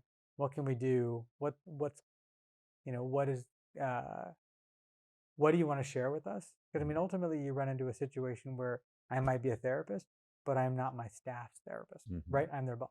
Yeah. And so I have to set a firm boundary there to say, like, I can offer a certain degree of support. And then I need you to access the resources that we actually have for you that are appropriate to that because there's a boundary issue here about how much we dive into. I'm here to talk. Like if you're just like, I'm having a hard time or this workload or da, or, I've got, my mom is sick and it's been a lot of stress and like, that's fine. But if you need to dive in, this isn't the space to do it, right? That would kind of cross to me some of the lines that I'd like to set with our relationship. But we have resources that that are internal and that are by us, but that are confidential that you can work with around that and push that to the staff. I occasionally will just resend that information out, or we do it annually just to say, remind everybody you have these resources to you, right? Like this is available. You're not on your, and I think that's helpful to staff just to normalize and kind of create a culture of like, okay, use the stuff there for you. Yeah, you're touching on something though, and I appreciate your caution with how you're speaking about it. I'm gonna voice something though, that no matter what your job is, self-care is Mm. your responsibility. Yeah. And where I believe employers need to do the work is employers need to create a healthy workplace, Yeah. strong culture, strong and healthy, accessible resources. Create situations where people can flex. Yeah. You help people make sure they take their time off. You create that space. Um, let's say an industry outside of the of the helping industry. I always tell people, I'm like, hey, you're not your team's therapist. Yeah. And these people are actually literally not therapists. Right. So Yeah. it's Yeah. like, but and then in the helping industry, it's like you're all therapists, but you're not your Yeah. team's therapist. Yep. There is an amount of accountability, no matter what your industry is, but especially if it's the helping industry, of self-care. And it's just the same, like taking care of your diet. And when I Yep. say diet, I don't mean like, we're not talking about like body image or Sure. any of Yeah. that, We just but mean just eating eating, well. yeah, fueling yourself Yeah. properly, paying your bills, Yep. physically taking care of yourself, mentally taking care of yourself. Self-care is your responsibility and the responsibility of you and your partner, if you don't, or if you have a partner or don't Yeah. have a partner, your family. And I think it's really important for employers, no matter what your industry is to make sure you've got your side of the street set up, Yep. but you got to be met by the side by the people that you're leading. Well, because I can't tell you how you want to take care of yourself, Totally. right? Like I can't prescribe you the right way to do something. Like if everyone followed the Harjit plan, it would be like, all right, so we're going to meet up at 5:30 at the track, Mm-hmm. and we're going to run a 2 mile warm up, and then we're going to do 7 times 200 by 200. That's a 200-meter sprint and a 200-meter recovery. And people would look at me like, 5:30 in the morning? Like, what? No, I'm not coming, right? And so it's like, Why oh, are you punishing yeah, why us? are you making me run laps? Like, it's like a high school thing, right? Like, why do I have to run laps? What did I do wrong? It's like Totally. that's not their version of it, right? They might do something totally different. But to me, like it's that, or it's swinging a kettlebell, Mm-hmm. or hanging out with my kids, or whatever, right? So it's like if you got to, I can't tell you what's going to work for you. You have to figure that out for you. But I can take, like you said, right? I can take care of this side, which is say, I want to create opportunities, make sure you have the time off, make sure you have the ability to do these things, and then it's for you to figure out what that is. It might be camping, it could be boat, hiking, whatever it is. That's yours, right? The reason I'm bringing this up is in the most leaders want to be good leaders and they want to help people and they want people on their teams to feel good and enjoy their work.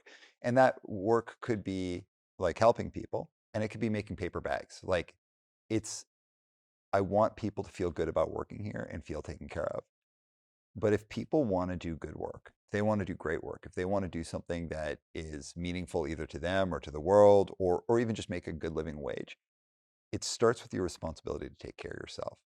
And I think this is like one of the most important conversations that I think the work world needs to have, because there's always a lot of kind of like conversation of like, well, what can we do Yeah. for culture and this and that? It's like, yeah, we can do all these things. If someone's not taking their time off, we cannot literally make them take time Yeah. off.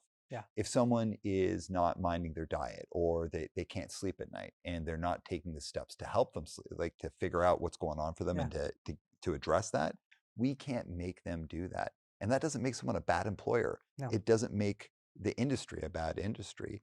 It's that we can only take care of what we can take care of and then create the situations where the tools are there if people want to pick them up. Yeah. Self-care, I think, not think. No, in my heart is the most important thing to people being able to be productive and happy. And self-care does matter, but employers are only responsible for one side of that street. For creating the conditions for it. Totally, Yeah. man. Yeah. Totally. I mean, to me, it's just like anytime I'm always like, do you want to come at 5? We can run laps. And it's like, nope. And it's like, okay, well then I will authorize the PTO and Totally. you do your thing. Right. And like, I don't know what that is. And you don't have to tell me what that is Yeah, because I don't need to know what that is. Right. It's the totally. same way that like I know people go out, etc. They don't invite the bosses. Like Yeah, that's good. That's fine. Like do your totally. thing. Like I'm happy that you're doing what you need to do for yourself. Like my thing is this, and it doesn't have to be your thing. My thing is that plus eating at vegan restaurants and trying non-alcoholic cocktails because Totally. like that's what I'm enjoying these days as a Totally. way of like taking care of myself, and that's great. Yeah. That's all fun. So let's talk about you though, since you mentioned the Harjit way. Yeah, And I chuckle a bit because we've known each other for so long, and of course we've seen each other like evolve and grow. yeah. In my mind, you're still like, I think we met like when we were both in our early I 20s. think I remember the moment we met. If you'll grant me this, Yeah. Kyle Whitlow's house in Concord, Champion Embrace the End tour. Embrace today. Embrace Today, sorry, Uh, Embrace Today. uh, Embrace the End is Pat, who you had on a previous podcast, Ben. Shout out to Pat, Yeah. one of my all-time favorite interviews. Embrace Today, Champion. Uh, I came down with Tyler Shannon, who'd recently moved back from the Northwest, and we crashed at Kyle's house.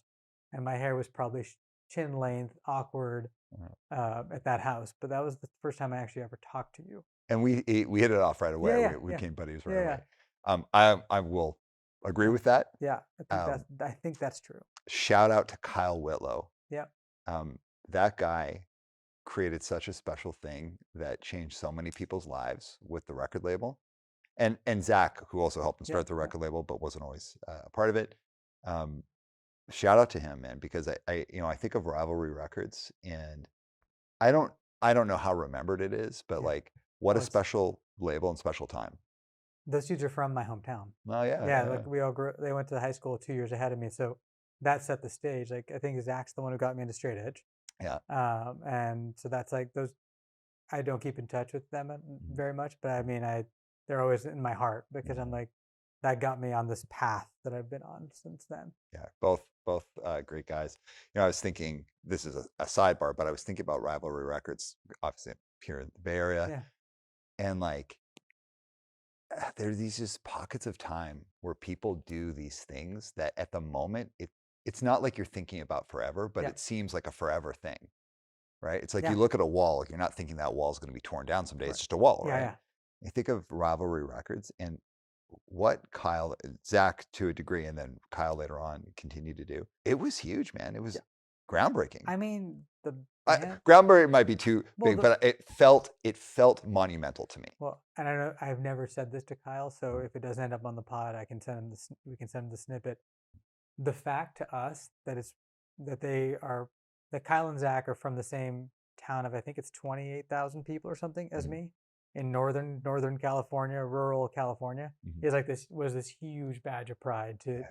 myself and a few other friends who were from there. We're like, we get to rep this. Like this is from our tiny unknown backwater, like town.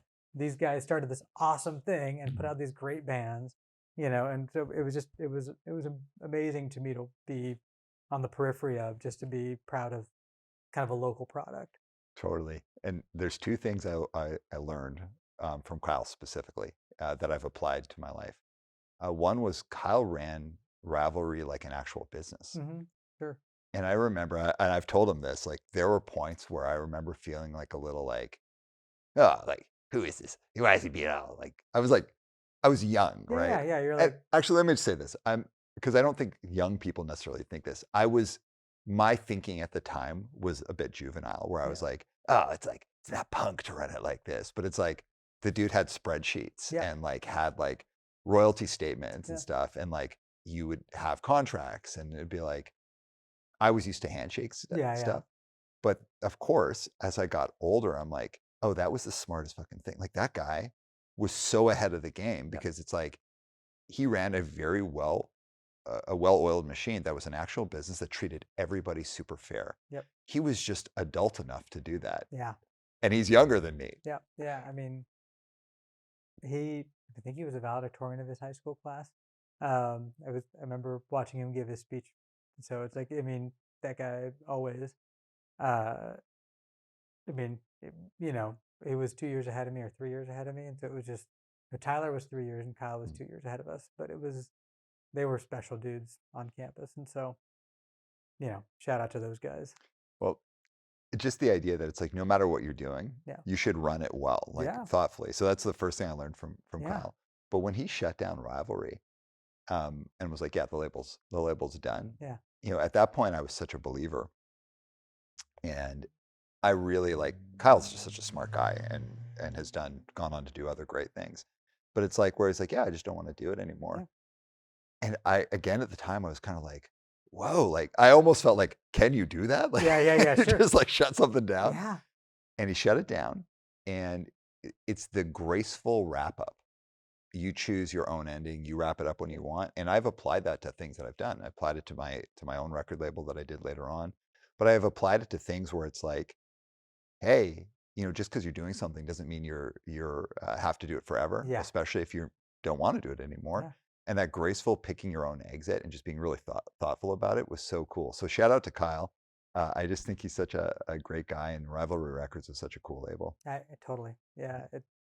It's always in my heart as like an interesting, awesome moment. And I appreciate the same thing, like the example to set, like it's okay to walk away from this whenever you want. Yeah, It's like, oh, I can come and go as I need. yeah, Like I'm not bound to being here forever if I don't want to be right now. yeah. So I know I was like, let's talk about Yeah. you, Yeah. and then I No, instantly started talking about no, someone else. no, but it's Let's go to you. related. Yeah. All right, so you came up in punk and hardcore. Yep. Yeah. Straight edge at 18, vegetarian at 18, vegan at 19. Hmm. So I just turned 40. So, a long time, most of my life now. Came up in punk and hardcore, like I said, in rural Northern California. Hmm. Uh, I was born actually in the Bay Area, but moved up there when I was 9 because my dad's work and got into, I mean, I think, I didn't grow up with American music because my parents had just gotten here. So it was very like, regret. It was very kind of, it was not standard that anybody in my family like picked up a guitar. Yeah. And so I bought a guitar. I wasn't allowed to play it upstairs in the house, had to play it in the garage. And we just sit down there and like learn from lessons and then teaching myself how to play guitar poorly, still to this day, but like learning how to play an instrument. Um, and then, yeah, I just got into punk and hardcore. And I think the lessons from that have just been the lessons I learned from punk, hardcore, uh, and activism have just been like a huge part. I think they're an underappreciated part of like how I learned the skills I did for my career, Mhm. right? And I think it's interesting, like if you're booking or working with a friend, this like from booking a tour, you're booking your tour, that's scheduling, that's budgeting. There's a lot of skills that you inherently learn by doing that, right? And for me, it's like, oh, we're having a meeting to plan a protest against the Iraq War. Okay, well, how much money does the association have on campus? Can we rent a bus? Can we not rent a bus? Like, how much are the signs going to cost? Like the budgeting that goes into that, right? The organizing people, the consensus building, like, oh, these people disagree. Like, how do we get to some commonality? Mhm. And so there's a therapist who used to have an office just down the street from here and passed away a few years ago. One thing he told me when I was, oh, all the people who kind of are from the subcultures that I see who want to be clinicians and therapists, and they really want to go out there and they really want to help people. They come in here and he wasn't mocking. He was just like, they come in and they get these jobs, and within like 6 months, somebody realizes they have all these skills that like most people in the building don't have. Like they're like, oh, I can take care of the scheduling, or in a meeting they end up just facilitating, and within like a year they're a supervisor, and a few years later, because what you've learned are kind of leadership management skills. And some are leadership, some are management, some overlap, right? But the skill set just kind of exists in the back of your brain from the work, from just like the life you've lived. And so you came with that. I have that kind of, I think all the time about like, oh, the first time I just volunteered to organize the staff meeting and set the agenda and all that. Like, where did that come from? Like, oh, from years of doing that on campus for political groups or whatever. Yeah. Um, how do I how to do, did I learn about conflict resolution? It's like, oh, by hanging out with a bunch of punks and figuring out how to, you know, just how to make peace about arguments, right? Mhm. I think that's just a part of my life that I really value, and I'm less involved in punk and hardcore at this point in my life with my kids, etc. But I feel like I have some association with it, and I'll never lose that because it's in my soul. Yeah. Um, I I remember the first time I held a Minor Threat 7 inch, Yeah, and the cover had come unglued at the side, and someone had written "Flex your head" yeah, just in there, and I was like, "Oh, this wasn't manufactured by someone. Some kids just made yeah, these." And then, of course, the whole story, they figured out how to do that. yeah, Um, Punk and hardcore set me up to live life yeah, practically. That idea that you could almost just do anything yourself and make something cool about yep, it. And maybe it won't be appreciated by thousands of people, but it could certainly be appreciated by like 10 people or yep, 12 people or 30 people. That was like life changing for me. I totally. have applied almost everything I learned from punk, the good and the bad, to my marriage, Yeah, the way I am in the community, the way I've built a business, the way I've done my career, the way I interact with myself and kind of like work on my own problems. It it is one of the most vital scenes. It can also be stymieing though, hmm, um, where it can almost feel a little claustrophobic. yeah. I mean, that's where, like we were talking about, being able to come in and out of it as you need. Hmm. Like I feel like there have been moments where it's like, okay, you know, I, I'm a grad student, I'm a social worker, I have these other things I'm doing. This isn't my whole life the way it was when I was younger. This is a Yeah, part of my life. And right now I don't have time for this part of my life. And that's okay. Like yeah, I'll be back if something interests me or if I want to come to a show or do something, I'll be back here and I will not know your songs, but I'll certainly sing along to the cover that you do of a band I love, like Chain of Strength. I'll definitely be here for that part. But yeah, otherwise, I think it's okay to come in and out. But the lesson from it, right, isn't lost. Like what it gave you and what it gave me isn't going anywhere, right? It's there. mhm, And so I've rejected and pushed back against the kind of not conservative in a political sense, but just in the closed net, the closed kind of net of it, right? yeah, Just like this is what this community is. It's like that's there's support in there. There's culture there. There's art and music and friends and community, and also that can get tighter and tighter, and you may need to step out of that for other interests you take on, right? Um, and I think it's cool when you find people from that community doing other things you love. Like you and I both are followers of this, it's just a Strava group, but the Straight Edge Run Club is a lot of fun for me. I'm yeah, like, oh, other people who are straight edge who run a lot. Like this is just nice to know that that exists. yeah, Doesn't mean we're gonna go to a show and have a meetup or whatever, but it's just nice to know that exists, right? yeah, Or when you see somebody from the same world out in the from our world in the real world, like like in yeah, the wild, totally, and you're totally. like, I'm like, oh, I see you. Like I see you. I saw Yeah, that tattoo. I see the X on that you just when you lifted your arm up. I was like, oh, I saw it just for a second, but I saw that tattoo. Cool, cool. I'll catch totally, up with you later. totally, man. But I think it's cool to see that feed into other people's lives and like them bringing that. I also think like the stymieing is also like DIY can be stymieing sometimes because then you don't ask for what you actually need. So it's like, Totally. oh, I can do this with like $8 and a box of glue. It's like, no, no, no, no. You need $4,000. You need 15 plus $4,000 a startup plus this plus a clinician plus like no no no don't try to do this on the cheap. Like Yeah, push for what you actually need. So I think it's a little of both. Like I feel like sometimes my DIY ness can be a inhibitor. If I have a check for it, I'm like, wait, am I being cheap? yeah. Like, wait, don't be cheap. Like, think about what you actually need to get this done. Totally. And so I'll add to that because that's a great addition. But I'd say the thing that I'd say from a career space that I had to learn is like, oh, like people outside punk and hardcore can be very knowledgeable and know how to do a lot of cool Yeah, things. And you don't, I would say early career, I treated my job as like, I'm going to go in and do this good job. And I've got this kind of like special way of doing it because I'm a punk, yeah, like almost this chip on my shoulder, sure, which I think any healthy punk should have. Like, yeah, have a chip yeah. on your shoulder a little You bit. you're bringing this, yeah, Totally. But also something that I really came to appreciate is like how rich of a world it is, and how Hmm. like there's so many people who've literally never heard of chain of strength or Yep. whatever that could run circles around me as a professional. Yeah. And to some people that might seem rudimentary, even like people growing up in the punk scene, but there Yeah. can be this stymieing, like we we're outsiders and we've got it figured out and we don't need anyone else. Yeah. Where it's like I don't necessarily need everyone else, but damn, I want to know, I want access, I want to be a part of that. Yeah. I want to know the best way to do something. Yes, It's like totally. I don't want to know the best way that we've come up with. I want to know the actual best way. Yeah, It's like, tell me the best way to do this thing. And if it comes from what we know, like as a community, whether it's from punk or from, the running community or whatever, like whatever the best way of doing something is the one that I'm interested in and the most fun. yeah, Like give me, if it's a recreational thing, like give me the give me the best and give me the most fun, and then I'll just kind of figure out how I want to do this, yeah, right?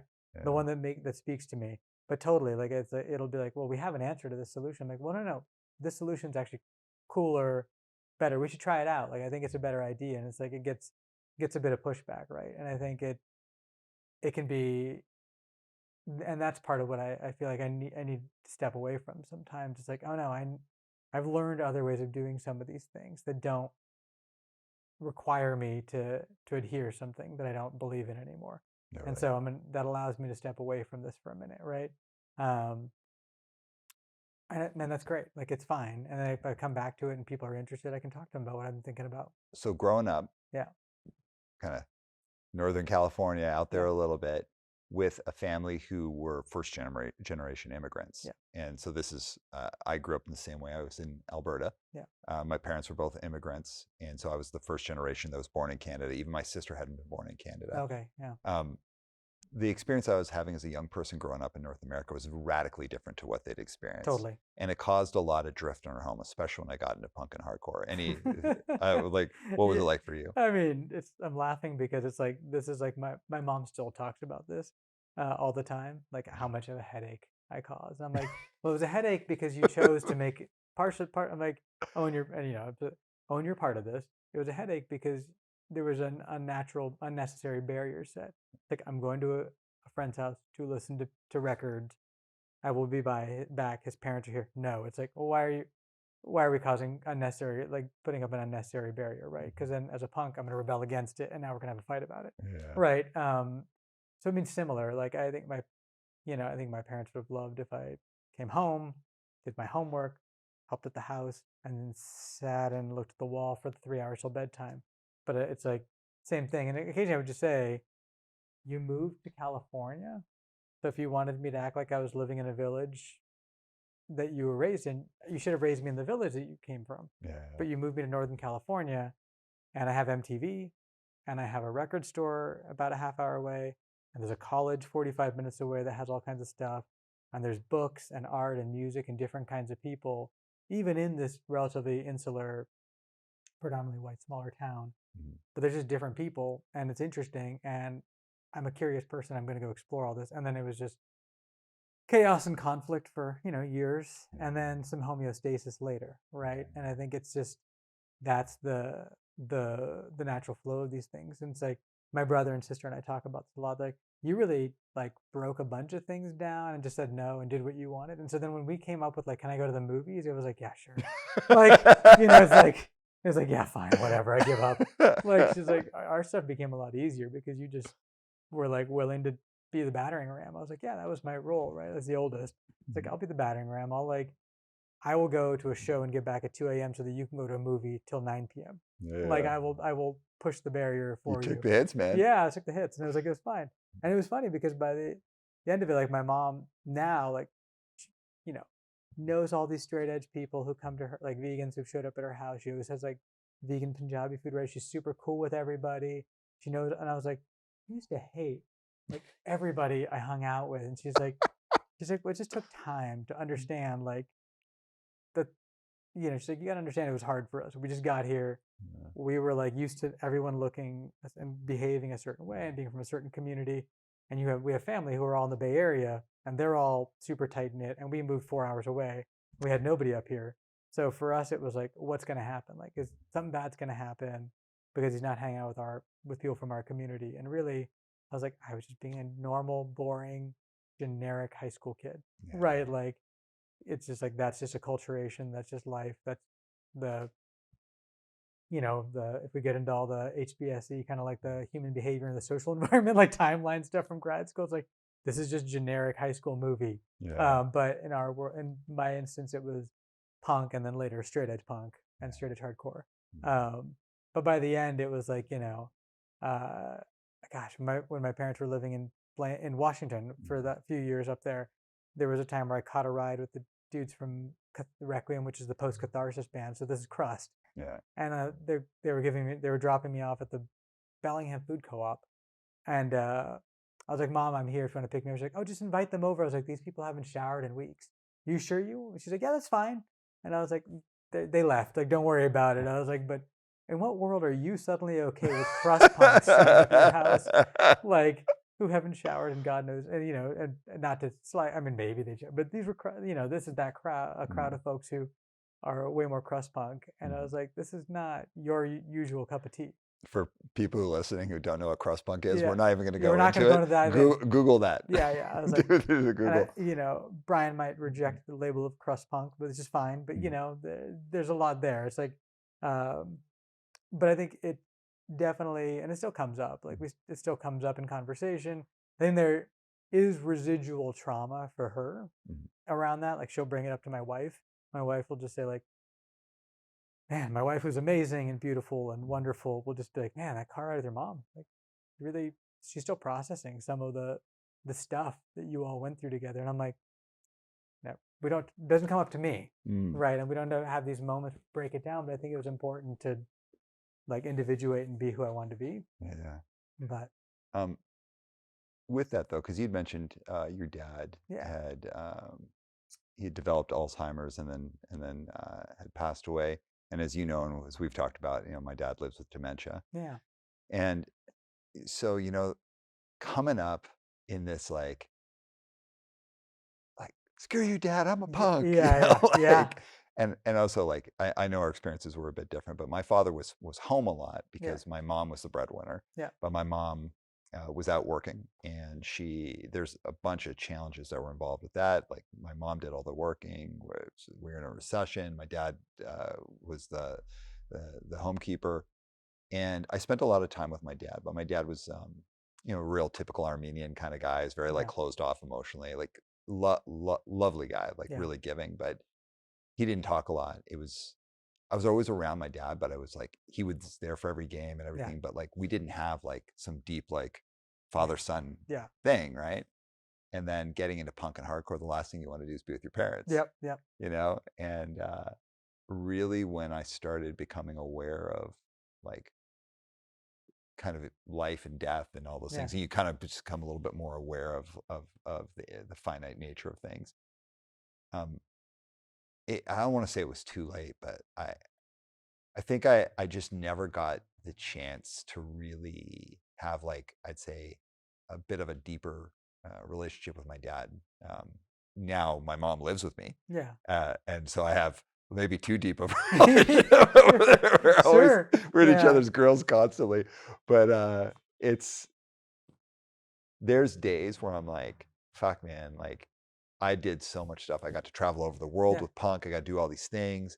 But like growing up, the first generation immigrants and going your own way, yeah, I just feel like, man, maybe it would have been cool to grow up in that little village yeah, and to yeah. have that time and have that kind of relationship.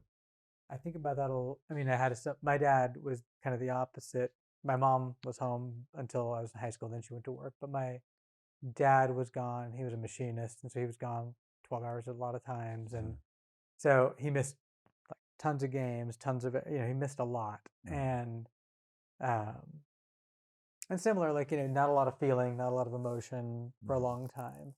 Um, and I think it's been tough, especially but and then it was like I moved away, went to college, lost years where it's like moved to grad school, moved to the Bay Area 4 hours away, and then they moved to Washington. There's all these things that life happens, right? And Yeah. life happened in the middle there, and then there was a diagnosis, and then it was like, well, shit, what part, what do we do now, right? Yeah. Like, what do we do about uh, the finality of the time we have left. Now that we know this thing is happening, how do we maximize our time? And when I talk about stepping away from certain aspects of my life, really, like, this was a huge impetus for that. It was okay, like, I need to probably, you grow up a bit. Like, Mhm. okay, it's time to stop, like, hanging out at shows all weekend and then working a bit here and there, like doing whatever. It's like, okay, finish grad school, get my master's, get a count like a stable paying, professional job, and be around to help out if they need something, right? Like, if my mom needs me to go, I'm gonna be able to go to doctor's appointment with my dad and whatever else. And, like, I have to give up some stuff I like, otherwise, like, I'll do that, right? So I can be here. And still, like, the guilt of, like, oh, I should have been there for more is brutal, right? Like, I don't know my dad's favorite color, don't know his favorite food, don't know, I know, like, I know his sports teams because we talked about that a lot. But, like, there's a lot I wish I could have known about him that, like, at this point, I will never know. Yeah. And, like, it influences the way I parent Mhm. dramatically. I think, a lot of therapists are like, we're just a reaction to our parents, right? So it's like, it's a total just like, okay, what did you get? And you're probably going to do something close to maybe not the exact opposite, but something with a opposite reaction, right? And so to me, it's like, okay, part of my work is making sure I can be at soccer practice. I can be there at every game. I can, you know, uh, do pick up and drop off whenever we need to try and literally be the 50% parent, and, like, not just like the 100% breadwinner and it's like, I think I want to be here at least half the time. Like, this is important to me. Like, I want to make every like, I had to miss one of his soccer games because I had a half marathon. I was like, shoot, I'm so sorry. I had scheduled this before your schedule came out, and I was like, so I'm going to miss the game, but I'll be here right after, and I want to hear all about it. Mhm. Right. And otherwise, like, I don't try to miss anything if I can. Yeah. That's just important to me. Um, but I think, that'll be, there's depth there about how, how that affects how I work and how I lead and how I tell other people to work. Yeah. Yeah. Also, it's like, okay, like, you've got something going on. Like, you should figure out how to be present for that. Like, and we will create as much time as I can for that, Yeah. because that's important. Like, that won't come back. Yeah. Like, you won't get another chance at that one. So be there. I think a lot about because there's leadership. When I was a kid, I wasn't Mhm. like, I'm going to be a leader. Sure. Yeah. You just these things kind of find you, and sometimes maybe you want to be a leader, whatever it is. There's that kind of like awful moment where you're like, oh, like I guess like I'm the head of the family now, Yeah. Yeah. and awful because like what you said is like, oh, I guess I have to grow up. Yeah. It's weird to say that. Like I was in my 40s when my dad was diagnosed, and I was Yeah. like, I guess I have to grow up. It's Yeah. like by anyone's definition, I'm a grown up. Yeah. Yeah. But it's that kind of punk thing keeps you a bit, Yeah. Yeah. like in that space. And the idea, I guess, of leadership too, of really being able to kind of like look at all of the awful stuff and just be like, okay, I'm gonna Yep. have to figure it out. Yep. Yeah. Um, so anyone who's had to care for their partner or for their parent or for their child, Yeah. like in these situations where it's not going to get better, and you have to deal with the awfulness of it, and then also try and give the best quality of life. Yeah. It's a thing. Yeah. Yeah. I mean, it is that, like, facing the wind rather than facing away from it. Like, it's like you just got to look forward and let it be what it's going to be, and say, like, okay, like, I doesn't mean it's going to be easy, but I'm going to look at the problem, and I'm going to slowly but surely come up with the best plan I can for the problem, right? Which is, okay, let's find a better neurologist. Let's see if there's any other specialists. Are there any medical trials that we can try? Whatever. Like, okay, what can we do to the house to make it more accessible and safe and comfortable? Like, let's start intervening in all the ways we can to maximize this. Like, okay, we're canceling a lot of vacations so we can go see him more. Yeah, yeah. So you've talked about how that's impacted your parenting. Yeah. How did it impact your work as a leader, like within industry? Yeah. I mean, it influences that earlier conversation we had around PTO or time off, or, making sure people can take care of them, do the things they need to do outside of work, right? Like, if I had to work two jobs, I couldn't have been there for my dad, Yeah. right? And I couldn't have been there as much as I wanted to be, anyways. If we can create, I had a very understanding supervisor, manager, Mhm. director. Can't remember what her title was at the time. She had all three of those, or manager and super and director by the time that while we were working together, but she was well aware of what was going on with my dad. And so I would just say, like, I don't want to talk about it very much, but I need to go to this thing. I'm going to be gone for 3 hours, so I'll be back afterwards, but I'll be here when I can. And I think we're always trying to improve upon what we got, but and so when now and if someone was to come to me and say the same thing, I'd say, hey, you don't have to come back in 3 hours. You can come back tomorrow. You don't have to be here today. You can go, right? Like, you don't have to be here. It's not a big. The world will not end if you're not here right now, because your brain's going to be there anyways.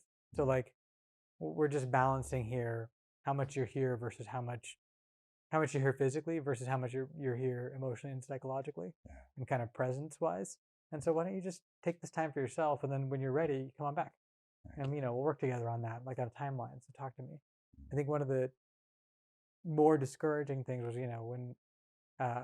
when he did die, somebody from where I used to work called me like 2 days later and about work, and I was like, hey, my dad died. I'm on bereavement. It was like, yeah, I just had one quick question. I was like, click. I was like, no, we're not doing this, right? Like, I'm not indulging this like worker kind of like work is life conversation. Like, I'm just sitting on the floor here. I'm just doing my thing. I'm laying on the floor. I'm being sad. Like, that's what I'm allowed to do right now. And like, this is my designated time off for that. It isn't even like I'm flexing this. Like, I'm not here as far as you're concerned. So don't call me. So I think it's giving people permission to balance those things as they need to and supporting them through it. Well, thanks for going down that, because I know it's something we share. Yeah. Is that, and we've talked about it, and I think it's for anyone listening. I hope that if that touched some part of you there, that's good, because it's a tough one, Yeah. and there's lessons to learn for us, like to reflect on, but also there's ways that can inform our approach to things. But as we're heading towards the end of the conversation, let's dial it up. Yeah. Let's bring that energy. Yeah, let's have some fun. Yeah. All right. So the crucial three Yeah. questions we're going to end with. They're tough. They're going to get harder as we go. I was preparing for I actually was running laps this morning preparing for the crucial. I was like, oh, I gotta have good answers for this part. All right. The first one's tough, man. Stepping into the breach of this kind of work. And I consider it stepping into the breach. Like, someone has to step in. Yeah. Some people have to step into it to help. Yeah. Why you? It's a good question.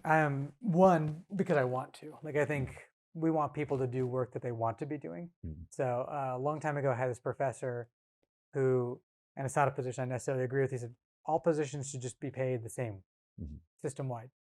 And I remember him writing on the board, and I was like, oh boy, this is going to be a whole, I was like, this is going to be a whole class, right? Yeah. And his argument is like, and then people are like, why should a janitor make the same as a neurologist or whatever, or doctor? And he's like, who do you want being a doctor? It's like the person, and it was like the person who wants to be there, right? And who do you want doing what they want to be doing? Because they want to be there, because they'll give themselves to it because they actually want to be doing this. You don't want people doing things just for financial gain. You want them to have some mission driven or internal focus that's propelling them to do that work. So one is, I would say, because I care and I want to be here. This is like this is another roll your eyes, but it's like, it's a calling. It feels earnest and something I care about. And it's always been, I can remember having arguments with my uncle about homelessness when I couldn't even drive a car yet. Right. Like, it's just like, I was reading about social issues, and I became a sociology major and studied social problems, et cetera. Right. And so I think it's always been something I care about. And so I want to be doing this work because it is a calling, and also it's not just about filling my cup. It's like, I think we want people to do work they want to do. Two, I feel like I do a good job at it. Like, I wouldn't say I'm the best person who's ever done something, but actually I care enough to do a really good job and to put myself into it and to make sure the work is done well. The second question. So, of course, we know each other, but anyone who's connected to social media or even just hears you talk, you speak so lovingly and glowingly of your wife and of your children. And I know, of all things, that's like the thing that you're the most like focused on. Yeah. Having a job that is so intense and has so many parts. from both like just like a systems level to like the day to day, like what you actually do. How do you keep that spark um, of being able to just be in life with your family? How do you do that for yourself? I think it's the perspective. It's always, I mean, it's weird to say, but it's, I guess the best way is it's helpful that my dad has died, right? In Mhm, that way, like there's a perspective there. mhm, It's like, oh, that's the finality, right? It's there. mhm, There's an end to this, mhm, and the work is this, and it's important. And these are my kids, and this is the time I have with them, right? mhm, And so recently someone I know in a forum said like, oh, I have a newborn, I'm training for this marathon, and I'm like, I'm having a hard time balancing things. My response was something like, you should just do the next. I mean, I've run 3 marathons. This is nothing against running marathons, and I'm training for 2 more. But like, mhm, just do the next one. Like your baby's only going to be a baby today and tomorrow, and like mhm, every day they're growing, and you're losing time, right? That's the finality of it, right? Not to get super existential, but mhm, like this time won't come back. You can't wind it back. It's not a tape mhm, that you can spin backwards, etc. So uh, it's about like maintaining like a real focus on presence mhm, and saying like this is, there's moments like I'm scrolling emails like everybody else, but then I'm like I try to be mindful like, oh man, my phone is in my hand and like I should be looking at my kid. I'm going to put this down and I'm going to dedicate time to this after he goes to bed. yeah, Like when he goes to bed, I'll write my emails, I'll write notes, I'll do whatever I need to do. Right now this goes over here so I can be here now. mhm, And like this will only be here today and tomorrow this will be a historical footnote. So like mhm, what have I got here? Like I've got today. And yeah, so I think going back to hardcore, it's like it takes me, I try to remind myself like whatever I need to do, like just start today. yeah, Like whatever it is, like just start today. yeah, Like it's like okay, it doesn't have to be perfect today, but just start it. yeah. And I can finish it as I go. But like I can at least start today. Dude, and isn't it so wild? This like record from the '80s is like that's a, like just good sage wisdom. Yeah. Shout out Yeah. Wally Yeah. and the crew, Gorilla Biscuits, the best. Love the band, love you guys. I don't know how many people they've been like, I can't figure out when to start doing this thing or I want to do this thing. I'm like, just start today. Like you want to be a runner, like go run a block, run a mile, like just start. And so They it's should like, write you a royalties check, I man. know they should. I should talk. Hit up Jordan. And I know Walter's a fellow runner, so he's got to get it. Totally. All right, man. Last question. Yeah. It's the dreaded question, but I know you've prepped for it. So, the three most important to you, Okay. punk or hardcore releases Ooh, from the Bay Area. releases. Okay. Oh, releases. Didn't prep for releases. That you want to do bands, I can probably come up with releases. So but it has to be Bay Area only. yeah. So the Op Ivy album Oh, is like a godsend. I can't believe, and wherever Patrick is, I can't believe you failed that. mhm, That was the easiest answer. It was just Op Ivy. And I say this as someone who came to Op Ivy way later. I thought all the people wearing Op Ivy patches, I was like, I don't, whatever they're into is not my thing. yeah. And so there was a day where I was scrubbing floors in a house we were moving into, and someone put on an Op Ivy cassette, and I was like, "What is this?" And they're like, this is long after you and I know each other. This is like 2006, Wow. and I was like, Latecomer, man. "Yeah," I was like, "This is the greatest thing I've ever heard. What is this? Yeah. This genius?" And from there, sage wisdom. I tell people all the time, like, even when I'm training them or whatever, I was like, "Look, I need you to tell me you're the expert. I may be in charge, but you have subject matter expertise. All I know is that I don't know nothing, and that's fine. I need you to tell me." And I'm like, some guy named Socrates said that, but also Op Ivy said that. So I'm Yeah. going to stick with Op Ivy being the more important one. Cool. So Op Ivy one. I'm probably going to say like that era, Black Sails era AFI is like near and dear to my heart. It's Well, just also like near to perfection. yeah, it's like it is gold. Yeah. It's gold.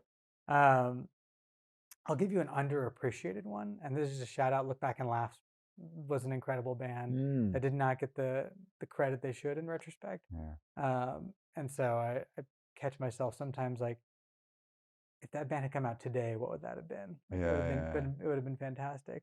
But then if we're looking for the actual, it's the Nerve Agents.